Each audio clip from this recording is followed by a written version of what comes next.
Open the Eroga 3D slicer.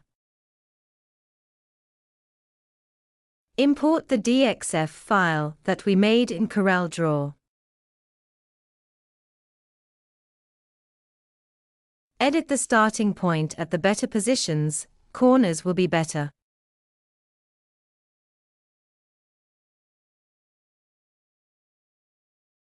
We are going to make 3 colors on the face panel. We need to click Extruder 3 first and click the inner part of the logo. The inner part turns into orange color after being clicked. Then we need to click Extruder 2 and click the other inner part of the logo.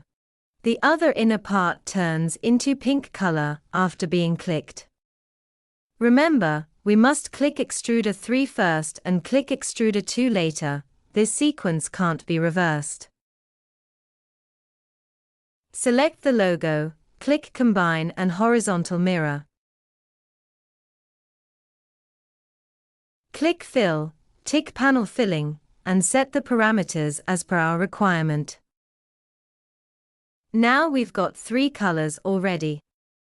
Select the logo before we set the output parameters on the right column. Select Reverse Print, select Line, and set 30 mm for letter height. Here we can set the color switch as per our requirement.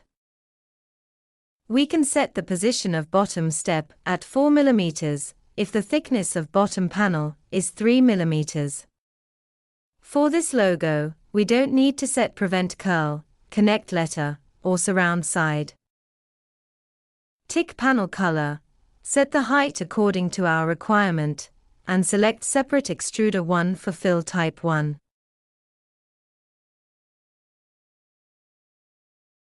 Click Get Path, then tick Baseplate to save the DXF file for bottom panel.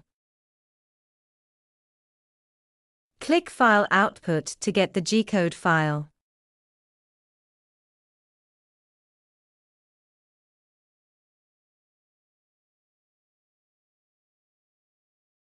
Now we've got the DXF file for the bottom panel and G-code file for the logo.